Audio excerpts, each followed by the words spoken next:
My name is Claire Bennett. I'm 31. I dropped out of med school and built a tech platform for seniors, but my family still introduces me as the one who gave up.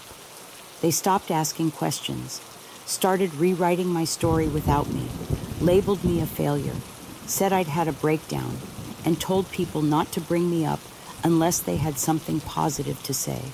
Before we dive in, where are you listening from right now? What's your story? Drop it in the comments. I grew up in Portland, Oregon, old Craftsman house, rhododendrons in the front yard, Sunday waffles. My parents were the type who believed in gold stars, piano recitals, and perfect GPAs. Not because they were tyrants, just because that's what success looked like to them. And I was good at playing along. In high school, I was the one with the AP classes and the science awards. In college, I skipped parties to work on my MCATs. I got into med school on the first try, early admission, full ride. I was supposed to become Dr. Claire Bennett, first in the family, then I cracked. It didn't happen in some dramatic way, no breakdown in a hallway, no scandal, just this slow, grinding hollow that started in my chest and moved outward until even breathing felt like a chore. I stopped sleeping. I stopped caring. I went through the motions in labs and lectures until I couldn't anymore. I left at the beginning of second year. My dad didn't say a word. He literally didn't speak to me for 6 months, not a single sentence. My mom told the extended family I was taking a short break to regroup. Eric, my younger brother, stepped into the spotlight like he'd been waiting for it. He went the finance route, Ivy League degree, suit and tie job at some boutique firm downtown, the kind with impossible logos and shiny glass walls. He started dating Lauren clean-cut, clever, legacy family from Boston, the kind who give you a monogrammed pen as a birthday gift and actually mean it. While Eric climbed whatever golden staircase they'd built for him, I moved into a shoebox apartment above a used bookstore in the Belmont neighborhood. I had a futon, a leaky faucet, and I started teaching tech basics to seniors at the local community center, not because I had a plan, just because I needed something to fill the hours that didn't ask for perfection. At first, it felt like I'd gone backwards, all those years of working, of becoming, of chasing that impossible version of success traded for side cash and a whiteboard. But somewhere in that quiet corner of the library, I felt something click. Her name was Doris, 81 years old, wore purple lipstick, used a cane with a duck carved into the handle. We spent 2 full sessions just getting her to log into Gmail. She'd squint at the screen like it owed her money. When it finally worked, she clapped, actually clapped, said it was like opening a window she forgot she had. From there, word spread. Seniors brought friends. I moved classes to the rec room. Then online, I built a few slideshows, recorded tutorials, bought a $12 mic, and started putting lessons on YouTube. That's how ElderLink began. At the time, I didn't even call it that. It was just Claire's tech help. But little by little, it became more, a platform, a mission. We taught older adults how to use Zoom, send emails, manage online banking, protect themselves from phishing scams. It wasn't glamorous, but it mattered, especially after the pandemic, when isolation hit harder than ever and people realized how crucial it was to stay connected. 3 years later, ElderLink was averaging over 80,000 monthly users. We had partnerships with 2 state library systems. Our curriculum had been integrated into 8 senior centers across 3 counties. But to my family, I was doing some online teaching thing. That's what my mom called it last Thanksgiving, some online thing. They never asked what I built, never asked who I was helping. never once said they were proud. To them, I had stepped off the respectable path, the one with white coats and framed degrees, and wandered into the woods. And it didn't matter that I'd carved out my own path with my own damn hands. Didn't matter that I was helping people see their grandchildren's faces for the first time in months. Didn't matter that a woman once emailed me to say, "Because of you, I don't feel invisible anymore." None of it registered. To them, I had quit, plain and simple, and for a long time, I let that be the narrative. I didn't argue. I didn't defend myself. I just kept building, kept coding, kept showing up for the people who did see me, because somewhere deep down, I knew something they didn't. I didn't need to prove them wrong. I just needed to stay the course until the truth could speak for itself. And eventually, it did. But that's later. It all really started unraveling one Sunday at dinner, with my mom serving roast chicken and smiling too sweetly when she said, "Eric's always been the focused one. Claire's more of a free spirit." I didn't say a word. I just cut my green beans and nodded, because that's what disappointments do. We stay quiet. We stay polite. We stay out of the way, at least until the silence breaks itself. And in my case, it started with an email from a name I didn't expect and a video that changed everything. By the time I turned 30, Elderlink wasn't just working, it was growing. What started with a whiteboard and a handful of library classes had turned into a full-scale platform. We had over 80,000 users by then, mostly seniors, some veterans, a few curious middle-aged kids helping their parents navigate the digital world. We partnered with the Oregon State Library, then Washington. We had pilot programs in rural clinics and training hubs in senior living communities. I hired 2 part-time developers, then an accessibility consultant, then a UX researcher who specialized in aging populations. My days were packed, my inbox overflowing, my heart full. But when my family talked about me, if they talked about me at all, it was still through a fog of half smiles and deflection. "You know, Claire," my mom said once at brunch, she does tech support for old people. She's always had a big heart. Tech support. That's what they reduced it to. Meanwhile, I was overseeing a custom adaptive framework for visual impairments, building multilingual accessibility pipelines, and developing onboarding flows that could help a 92-year-old open their first email account without needing a family member to hover over their shoulder. But I never corrected them, not because I was ashamed, because I was tired. Tired of having to translate purpose into terms they'd respect. What they didn't see or didn't want to see were the people on the other end of those little internet things. People like Mr. Kumtiglin, who learned how to online shop and started mailing birthday gifts to his grandkids again.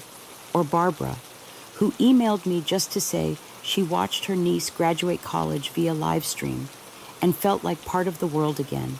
Every week, we got new stories, and every story made me feel less like a dropout and more like someone who'd finally found the right track, even if no one in my family cared to ask what track I was actually on. Then came the video. It was a Tuesday. I remember because it was raining, the kind of steady Pacific Northwest drizzle that turns into background noise after a few hours. I was at my desk, catching up on feedback from a recent onboarding pilot when a new email popped up. Subject, Amanda C. Testimonial. Submission, Amanda. That was Eric's fiancée. I sat back in my chair, opened it. The video was 90 seconds long, the kind of short, candid clip we featured in our Stories That Stick campaign, where users or their families shared how Elderlink had helped them. Amanda sat in a softly lit living room, holding the hand of an older woman with snowy hair and soft eyes. "This is my Grandma Margaret," Amanda said to the camera, smiling. "She lost my grandpa last spring, and it was a really lonely time. But ElderLink helped her reconnect. She video calls us now every week. She even learned how to order groceries online. She laughed. She sends me digital coupons. I didn't even know she knew what an app was. It brought her back to us." At the end, her grandmother looked into the lens and said, "Thank you, Claire. You helped me feel human again." I stared at the screen for a long time. Amanda didn't know who I was, didn't know I was the founder, didn't recognize the name on the footer of the email, probably thought I was a tech assistant or someone handling the submissions. And yet, there it was. Her family, her grandmother, helped by something I built. I watched the video again, then again, and when I closed the tab, I didn't feel triumphant. I felt quiet, still, like something had shifted, not loudly, not outwardly, but just enough to feel real. 2 days later, my mom called. "We're finalizing the engagement dinner guest list," she said. "It's at Le Mistral, Saturday at 7. Don't be late." I paused. "Are you sure you want me there?" I asked. "What do you mean I don't think I'm really part of the narrative these days?" She laughed too quickly. "Don't be ridiculous." Then, just as quickly, she added, "Just don't go on too much about your website thing. Okay, Lauren's family is very professional." I almost laughed. "Got it," I said. "No talk of buttons." She didn't catch the sarcasm. That night, I sat by the window with a mug of cold tea, watching the lights across the street flicker in the bookstore window. I thought about Margaret Amanda's grandma and what it meant for her to say those words. "You helped me feel human again." It was the kind of sentence you carry, not frame, not brag about, just carry. That weekend, I stopped by a neighborhood cafe to meet with Jamie, our new intern. She was 19, sharp as a tack, full of big ideas about machine learning and accessible design.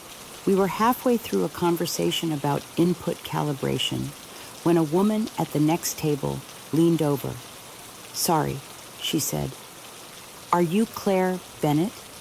From ElderLink?" I blinked. "Yes." She smiled wide. "My dad's obsessed. He sends me memes now.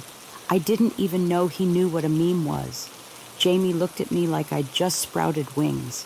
"You never told me people recognize you." I smiled. They usually don't. But the truth was, it was starting. Emails, testimonials, a podcast invitation, the kind of quiet ripple that says, maybe, just maybe, the world is bigger than the space your family allows you to occupy. And still, I knew what was waiting at that dinner table.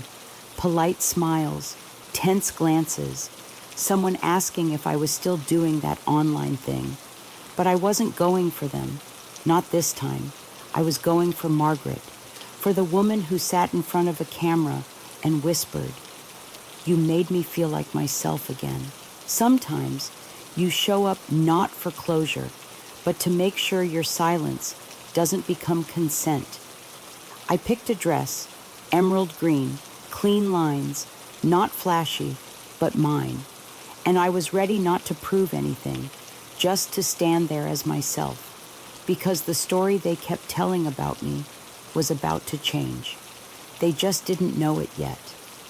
The restaurant was all glass and gold trim, the kind of place that dimmed the lights on purpose and served butter in the shape of tiny leaves. I arrived 10 minutes early, like always.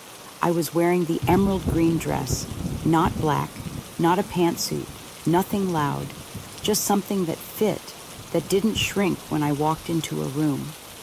My mom's eyes widened when she saw me. "Oh, you made it." You asked me to, I said plainly.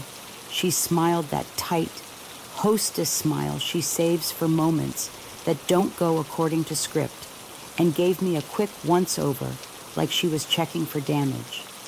My seat was at the far end of the table, not near the couple, not near the center, just enough out of focus that if I didn't speak, no one would remember I'd been there. I was used to that. Eric and Lauren arrived 15 minutes late, glowing, polished, magnetic. They moved down the table like gravity itself bent for them. Lauren hugged everyone. She hugged me, too, politely, no recognition. The dinner went as expected. Toasts, jokes, wine, stories about Eric's job. Lauren's father gave a speech about legacy and leadership. Eric's boss talked about mentorship and market trends. Someone raised a glass to bright futures. I didn't say a word. I just sat there, smiling when it was expected, laughing when it was polite. I was good at that, years of practice. And then, somewhere between the creme brulee and the espresso, it happened. Lauren turned to me. Her voice was casual, curious. "I've been meaning to ask," she said. "Claire, what do you do again?" The room didn't fall silent, not immediately, but something in the air shifted, a subtle drop in volume. Forks slowed, eyes turned, just slightly. I set down my spoon, took a sip of water. I run a platform that teaches digital literacy to older adults. I said, "Oh, like online classes." More than that, we build adaptive tools for accessibility, large print navigation, speech input, simplified user flows for people who've never used a computer. Lauren tilted her head. "What's it called, Elderlink?" She blinked, her eyes widened. "Wait, Elderlink. The Elderlink, like the site with the senior tech videos, with the Stories That Stick campaign." I nodded once, calm. I founded it. She stared at me, 1 second, then another. Her mouth parted, then closed again. "You're Claire Bennett," she said quietly. "You're that Claire Bennett." She stood up. I could feel the table shift. Chairs paused mid-scoot. Conversations halted. My grandmother, she started, then stopped, swallowed.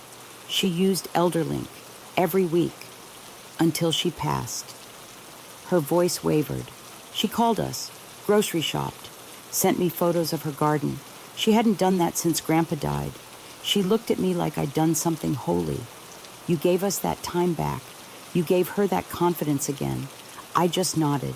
"I submitted a video to your site," she said. "I saw it." I replied softly. It meant a lot. She turned to the table.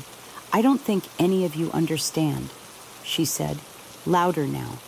"This woman built a national program from scratch. She's been featured on NPR. She's in Forbes. She's changing lives." There was a pause, not awkward, not cold, just stunned silence. My aunt dropped her fork. Someone at the far end muttered, "Wait." What? Eric sat frozen, eyes flicking between Lauren and me. My mother didn't move, not a blink, not a word. Lauren sat down again, slowly. She never told us. She said, I shrugged gently. It never seemed like the right time. Eric leaned toward me.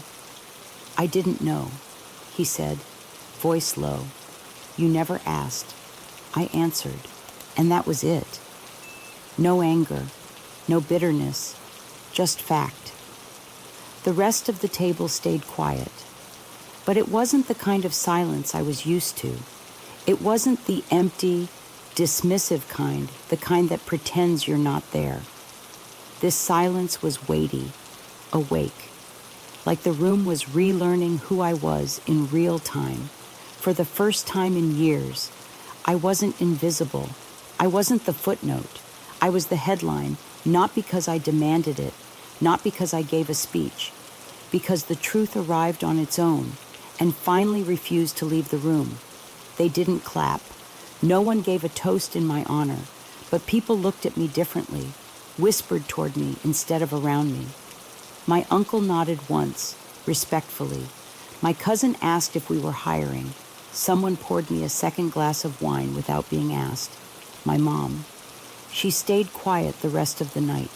She didn't defend her old narratives, didn't try to reframe it, just sat there with her napkin folded too neatly and her eyes stuck to the middle distance, and that, somehow, said more than words. That night, I walked home alone. No one chased after me. No one pulled me aside to apologize or explain. But I didn't need that. The air felt different, like something heavy had finally been lifted, not thrown off with drama, but peeled away with quiet truth. No closure, no explosion, just the moment when reality finally settles into place and everyone sees what they chose to ignore. That was enough. The morning after the dinner, I woke up with that strange kind of quiet you only get after something long held has finally let go. It wasn't victory. It wasn't relief. It was stillness. Like I'd finally stopped bracing for impact in a room that never planned to hit me, just erase me. I rolled over, reached for my phone, and saw a message from Eric. I'm sorry I never asked. That's on me. No emojis, no over-explaining, just one line. Direct, clear. I didn't reply right away. I just stared at it for a while, then placed the phone face down on my nightstand. Later that afternoon, my mom called twice. I didn't answer, not because I was angry, just because I didn't want to give her the chance to minimize what had happened. Not this time, the day after that. I found a letter in my mailbox, handwritten, real ink, my mother's cursive neat, deliberate. Dear Claire, I watched the video Amanda sent me. I cried, not because I didn't know what you'd built, but because I realized I never asked. I was so focused on what you walked away from that I never looked at what you were walking toward. You did what none of us ever had the courage to do. You failed, and you kept going. You taught people how to find their voice again, including me. Love, Mom. I read it 3 times. Then I folded it and slid it into the drawer beside my desk. Not framed, not pinned to a board, just there. Because for the first time in a long time, I didn't need proof. I didn't need permission. I didn't need to hold it up like a trophy. I was living it. That week, I went back to work. ElderLink had just launched a pilot across 12 rural branches of the Washington State Library System, places where seniors had more goats than broadband. We were onboarding 2 new developers and prepping for a soft launch of our mobile app. My inbox was full, my calendar stacked, but I moved through the week with a kind of lightness, like I'd been carrying something for so long I forgot how it felt to finally put it down. 2 weeks later, Lauren asked me to lunch, not as Eric's fiancée, as herself, as someone who now knew exactly who I was. We met at a cafe in Capitol Hill, sun filtering through the windows. She had a notebook open next to her espresso. I've been thinking, she said. I volunteer with a foundation that supports women-led social ventures. I showed them your work. She slid the notebook toward me. Notes, names, funding pathways. If you're ready to scale, I think we can help. I looked at her. You don't owe me anything, I said. She shook her head. This isn't about debt. It's about belief. You gave my grandmother something I couldn't. I just want to see where else that light can reach. For the first time in a long time, I let someone believe in me without flinching. That summer, ElderLink launched its first national campaign. We called it Digital Dignity Free Programs, in public libraries, mobile training hubs for veterans, webinars for underserved seniors in low connectivity areas. We hit 250,000 users. I got an email from a 92-year-old woman in Montana. Your platform helped me apply for a passport online. I'm flying to see my great-granddaughter next month. Never flown before. Thank you for giving me that first step. I sat with that message longer than I usually allow myself to, not for validation, but for the reminder every quiet effort matters. Every overlooked hand held steady counts. At Eric and Lauren's wedding, I wore a navy jumpsuit. No one blinked. No one whispered about pantsuits or asked me to soften the look. My mother introduced me to a family friend as, "This is my daughter Claire. She runs a national nonprofit." The label wasn't perfect, but it was a start. Later, she pulled me aside, glass of white wine in one hand, something unspoken in the other. "You've always walked your own way," she said. "I used to think that meant you were lost. Now I see. Maybe you were just ahead." We didn't hug. We just stood there side by side, longer than we ever had before. That night, under a canopy of fairy lights and late summer breeze, I watched the dance floor fill up, people laughing, shoes kicked off, champagne flutes half empty. Eric came over, hands in his pockets, looking a little sheepish. "Amanda told me you got invited to speak at Google. That true?"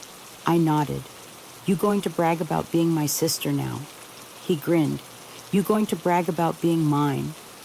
We both laughed, and just like that, it loosened. Not all at once, not everything, but enough. 2 weeks after the wedding, I sent a small package to Amanda and Eric. Inside was a USB drive and a handwritten note.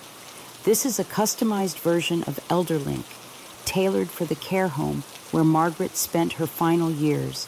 Lifetime access, full support, no charge, no fanfare needed.